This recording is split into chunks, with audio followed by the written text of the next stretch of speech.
why. It's the only thing I could confidently organise, I think. Yes. Around here, there's probably only 3 or 4 people that are the hub of the music scene, and I wouldn't class myself as really in that, but I do know the people who organise everything around here, which is super great position to be in, organising music festival. Yes. So it just seemed like that was what I needed to do. Really, I just had a feeling that was going to work really well. There's nothing really around here, so it was sort of a bit of a niche that. It was before Rock the Rangers or 500 Miles started up or anything like that.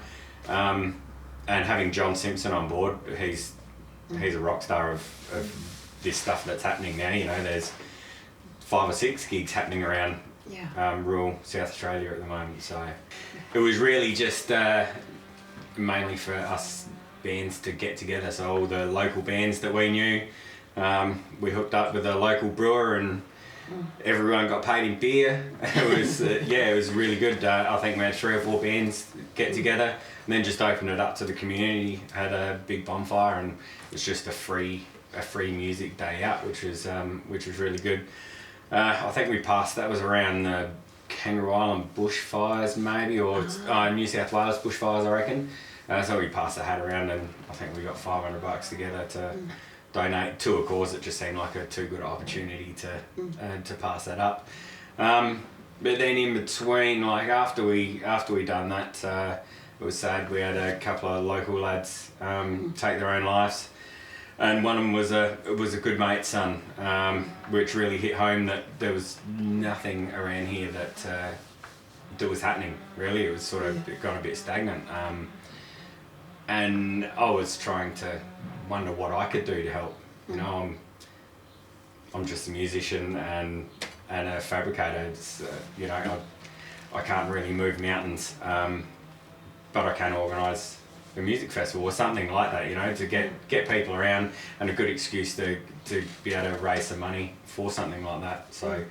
Hence, that's when 2019 started. Apart from being like a fantastic day, I think we raised $25,000, which was a really good one, and it's all voluntary. So no one gets paid apart from the social media girl. Obviously, she's independent. So, but there'd be 20 of us that roll around and get it all organised. So then then it moves out. So lots of my friends all help out, the week before, and I have mates from Queensland fly in on the Wednesday and then they help throughout the week and then fly back out again. So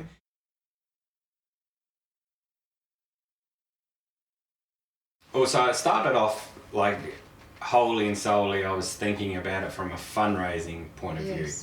Didn't even think about the impacts that it would have on the community. That for some reason that never crossed my mind. I was just thinking, right, let's raise some money and then we can sort out organising something with the funds that we raised. But little did I think that the actual main thing was the music festival. It wasn't really the money. The money's fantastic and we've done some really great stuff with it, but to bring everyone in for just one simple thing, to bring everyone in and people chatting, like I was saying, people seeing people that they haven't seen for years and opening up the conversation, really.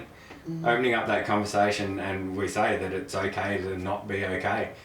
Just that whole chat and having a chat and leading up to it, there's lots of people that starts bringing that vibe in, and people start talking about the music festival, and then they're like, chatting about what it's all about, and then it opens that conversation to, I am feeling a bit shit, it has had a bigger impact than I thought it would do to start with.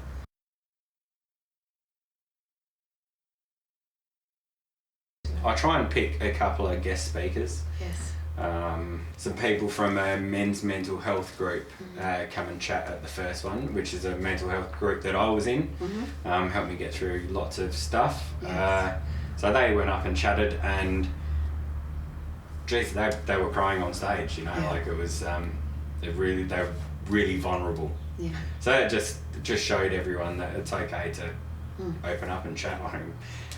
Poor Bluty, he broke down on stage chatting about what he's been through and all that, which it was a bit hard to watch, but I guess that resonates with some people, and they're like, oh shit, you know, if he was brave enough to chat, I can chat to my mate about it. Yeah. You know? So then I started to strategically plan who I was going to have on stage, because I did not think about the implications of how much of an impact it probably could make. I was just looking from a, hey, let's get a guest speaker, that'd be a great idea. Yes. You know, and then seeing hearing, the whole crowd was silent, weren't they? Like, no one said a word. 800 people, dead quiet. I was like, wow, they're actually listening. And so guest speaker this year will be a local farmer's wife. Fabulous. Right, who she runs a caravan park, and she's run all the books for a huge like they are huge farmers.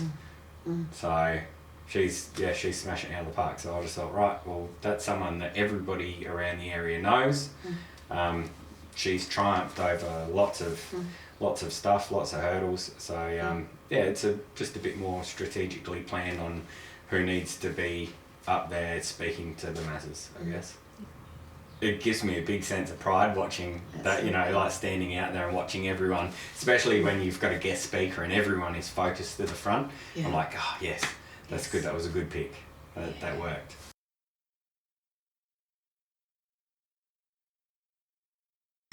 Yeah, it's really good. It's nice to see in the community that the community's still at a buzz a week later, which then opens up to all the little events that we do with the money that we've raised and stuff like that. So with the first lot of money, that went to men's mental health. So we did, what is it? It's up on the shelf up there.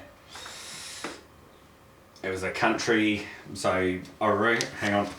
Let me go, because I can't remember. I've got a stubby holder up here. Was it Despite the Dust? That was it. Oh, that's a nice title. Yeah, Despite the Dust. So that was just a little community music festival that we helped sponsor. In Oru for obviously the drought-stricken farmers. They raised a fair bit of money there. There's lots of like little bits and pieces that we do around the town, and then this year with the money we raised, we started sponsoring local schools with either, so they had a choice of the Resilience Project or Growing with Gratitude.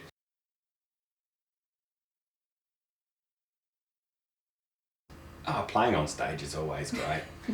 You know, there's one selfish thing, alright, one selfish thing that I do. My band plays every year.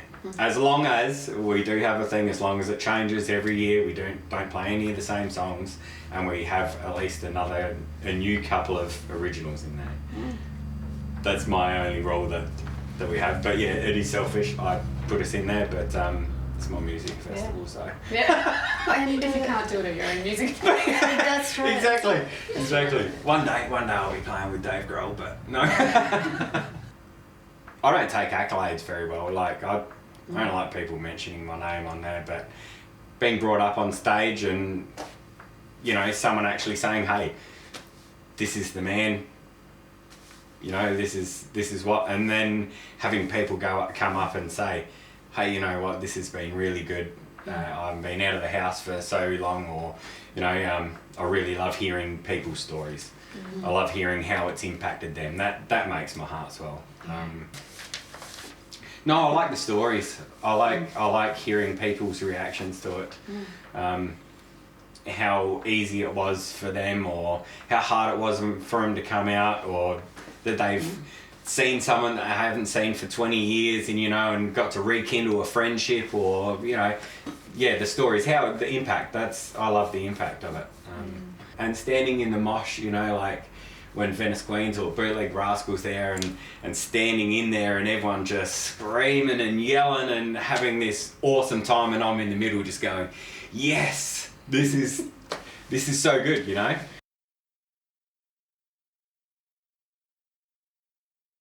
So favourite moment from this year was having my lad on my shoulders right through Venice Queens, and them shouting out to Ryan going, this song's for you, Ryan, and we're just like bouncing away and everyone's yelling and screaming, and Ryan's getting passed around through the crowd and then thrown up on stage, you know, and then we had probably 40 people up on John's stage.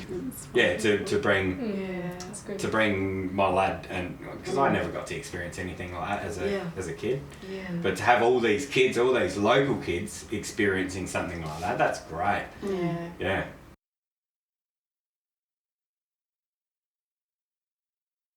Maybe I will say next year we're going to have some of them big glamping tents and just have like a chill out area, somewhere where maybe we have some mental health ninjas around there, so you know they could have a bit of a chat. People that I've always thought that just having people that could be aware of people's feelings, or you know, how do I say that? No, Yeah, like a mental health ninja. Yeah, Someone who that's could perfect. walk through and see someone like I can, see someone that's not quite right, and just sit down and have a chat. So as we're trying to, with this secret men's business, is bringing a couple of mental health ninjas in. Yeah. You know, just having them in the group, so they're just having a couple of beers, just normal people having a couple of beers, but are trained to open up that conversation, know how to do that.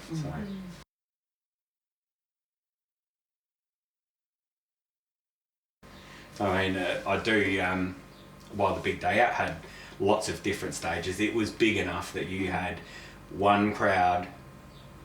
Like, I love the energy of everyone is there for one reason. They are here to watch that band at that time, and the feeling of that when you're in that crowd, that feeling is unlike anything else. You know, like, it gives me chills. That is why I play music. That's why I watch music. Just that feeling of everyone being in the same space, with the same headspace at the same time. They're there for that reason.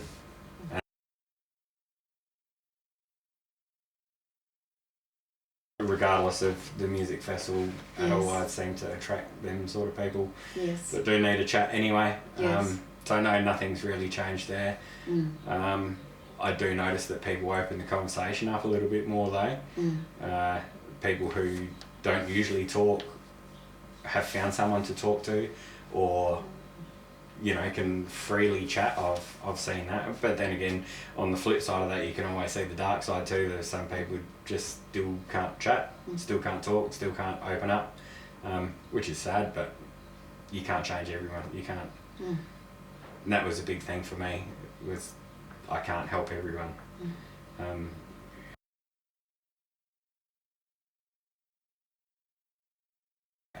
Organising all this and being involved in so many groups took its toll on me too.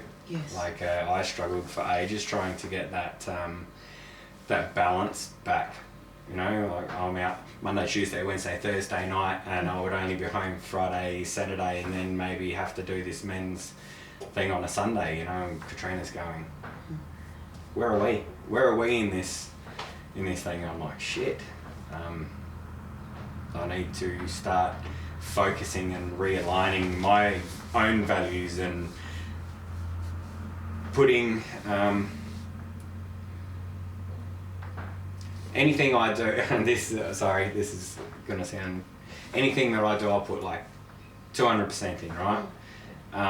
And I struggle to let other people take over from that, because I can't relinquish the responsibility that I put on myself to make sure that that happens exactly the way it should happen. It might be a bit egotistical of me, but everything that I do, I like it being done properly.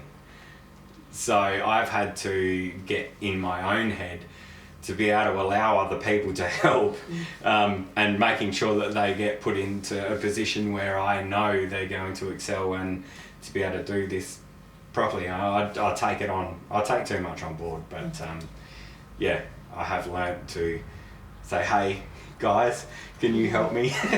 Can you help? Like, take all my own advice. And just go, hey guys, I need help. I can't do all this by myself. I need some more people to take on these roles here. Obviously, picking the bands, that's still my role. And all the food, that's still my role. But yeah, like, I need to download. So if I have someone in the workshop you know, Yes. chatting and downloading all that stuff onto me, and Yeah. I emotionally take all that on, I have to straight away dump that, emotionally dump that out. So I've got a mate that I ring and just say, hey man, can I just have a quick chat about this? This is just, I need to get it all out of my head and all that. So yeah, that was one thing that I learnt that I had to do, especially and trying not to take everyone else's problems on as my own problems, Yes. but to listen with an open mind and care, but not take it on. Yeah, it was very hard lesson to learn.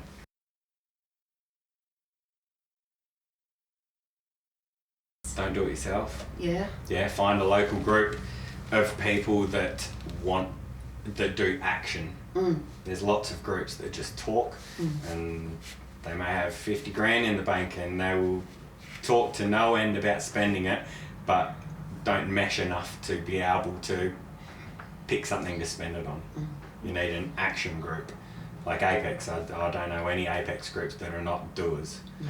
So find a group that is willing to help out and have a goal, have a focus, like focus on what you want to do, and then roll with it. Roll with the challenges, roll with everything. You can't be in control of everything, which I've learnt pretty quickly. No, I just enjoy doing it. Yeah, enjoy bringing something that people look forward to. I need a bell for the vacant people staring at the walls of the posters, keeping it